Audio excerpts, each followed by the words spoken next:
Good evening YouTube, it's Hannah from Smaugish, and this is another part of my potentially somewhat controversial Goth 101 series. So the last video I talked a bit about the origins of Goth and then some music, where if you're trying to get into Goth and you want to start listening to Goth music, some bands that are a starting point, or you can use, in my opinion, to kind of bridge the gap between whatever you normally listen to and starting to listen to Goth, because I think there is a Goth music and a Goth scene for everybody.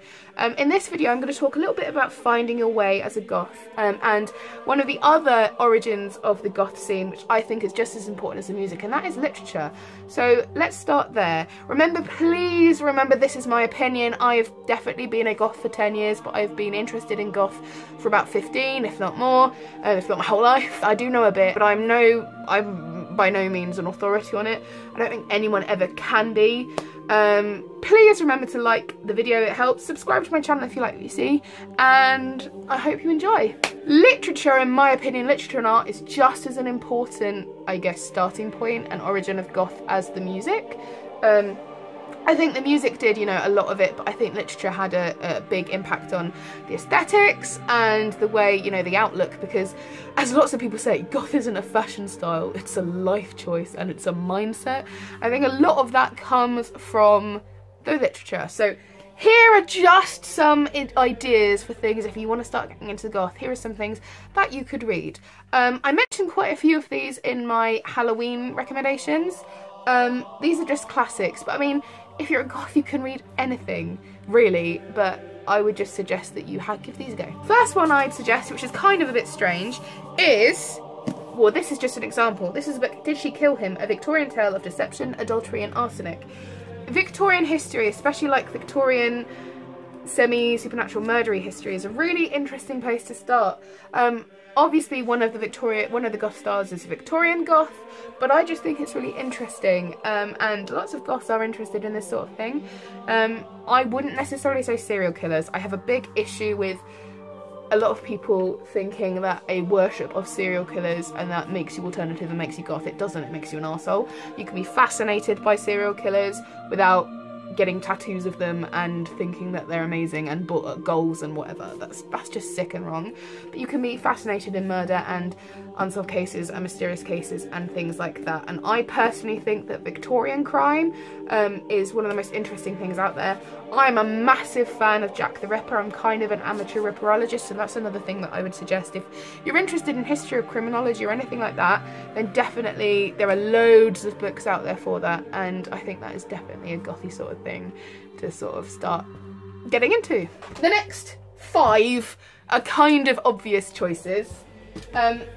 This one might not be so much, and it's Wuthering Heights by Emily Bronte. I also would say Jane Eyre by Charlotte Bronte, to be honest, the Brontes in general. A lot of people forget that Gothic literature came out of the end of Romantic literature, and a lot of those tropes, and in my opinion, Goths, it's very romantic. A lot of the Gothic stuff is very romantic, and I definitely think Wuthering Heights, with its sort of like mad love and windswept moors and ghosts and ghostly apparitions, has definitely got that Goth aesthetic. So if you like romance, and well, I hate to bring it up, Twilight, this is Edward and Bella's favourite book, so definitely give it a try. It is, I'm not gonna lie, it's somewhat troubling, somewhat concerning, you know, the relationship between Heathcliff and Cathy and the obsession and everything. It's not the healthiest relationship, but it is romantic in some way, so do give it a read. I can recommend it. So the Brontes, to be honest, Jane Eyre more than Wuthering Heights, but Wuthering Heights is probably the more popular of the two. I prefer Jane Eyre. I do like Wuthering Heights, but I prefer Jane Eyre like quite a lot more. But I just thought Wuthering Heights I'd show because lots more people go on about it. So yeah. The next 2 are again seminal works that I think definitely have affected the Goth aesthetic. And the first one is Frankenstein by Mary Shelley, and the second one is, of course, Dracula by Bram Stoker. These 2 books are essential reads in my opinion. It doesn't matter what kind of literature you like. If you like fiction, if you like literature, it doesn't matter if you like horror or you're a Goth or whatever, you need to read these 2 books. They're in my opinion life-changing. The philosophy in this and the imagery in this. Frankenstein, I'm sure you will know, is about a young scientist called Victor Frankenstein who, because of some tragedy when he's younger, becomes obsessed with the idea of creating life and scientific endeavours and philosophies and stuff like that. So he manages to create a monster by rubbing graves and building a body out of the body parts of criminals. He creates a body, a human being, and finds a way to bring it to life, harnessing the power of electricity and lightning and things like that. But it all goes a bit wrong because he kind of panics and rejects the monster, and that kind of makes the monster go a little bit, yeah. In my opinion, the monster is a much more sympathetic creature than Victor Frankenstein because it's not the monster's fault. Also, rather cool, the 3rd of January was the 200th anniversary of the publication of this book. So, if there was ever a time to read Frankenstein for the first time, this year is definitely the year. Dracula, I probably don't need to talk about. We all know Dracula, and I'm probably sure you can all guess why this is such an important book to the goth, like, subculture. I mean, vampire goth is this whole entire thing, and while there were other vampire literature, there's things like Carmilla, Varney the Vampire and everything, I don't think vampires would be quite the deal that they are without this book. So a lot of the things that we think of as vampires, you know, we think of as, you know, givens like steaks and garlic and crucifixes and holy water and all that kind of stuff. It comes from here. It comes from this book. So yeah, I definitely don't think you can be a goth without reading Dracula. I don't think you can. I think a lot of our aesthetic and a lot of what we, you know, what we do and what we know and what we say and what we think and what we, just everything comes from here. Another one that is just an undeniable influence on the goth aesthetic and general vibe and morbidity and moroseness is Edgar Allen Poe.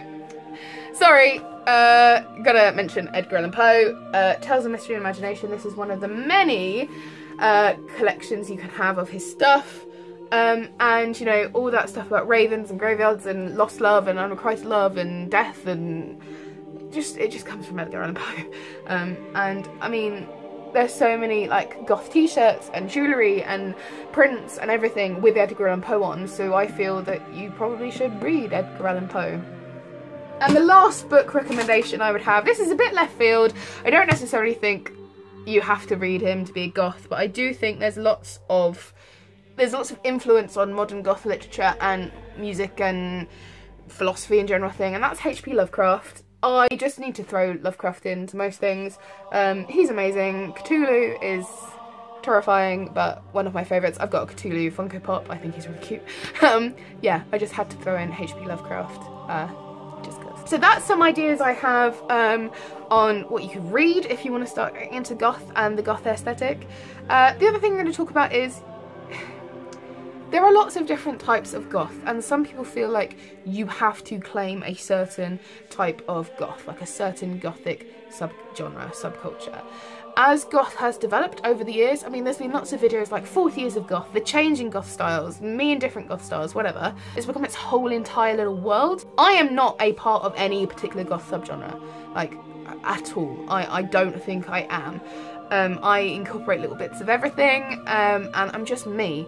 And if you're a gothling, a baby bat, whatever you want to call it, you're just starting to get into goth, don't feel that you have to say, right, I'm going to be a Victorian goth, so I'm just going to wear corsets and bustles and morning dress and everything like that all the time. You don't have to. Of course, if you want to, more power to you, but you don't have to.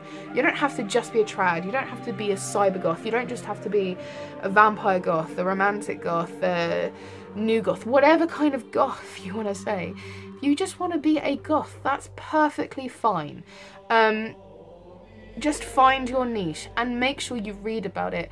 Goths, unfortunately, I think because lots of people see it as a fashion statement, see it as a phase, just see it as a random thing. They don't realise that we're people, this is generally the way we are.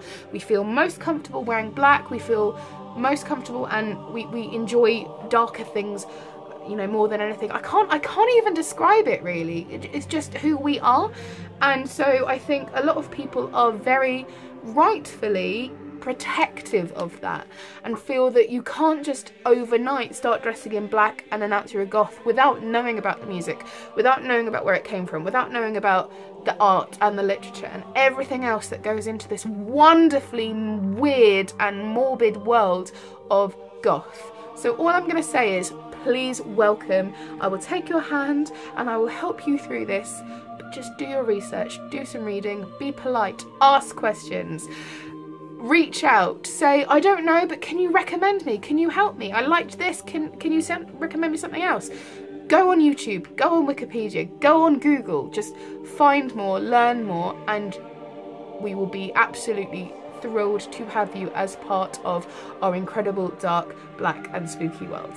Thank you so much for watching this YouTube. Comment down below if you have any advice or tips and you can think of anything else that I've missed. And yeah, I hope you enjoyed it and I'll see you in my next video. Bye.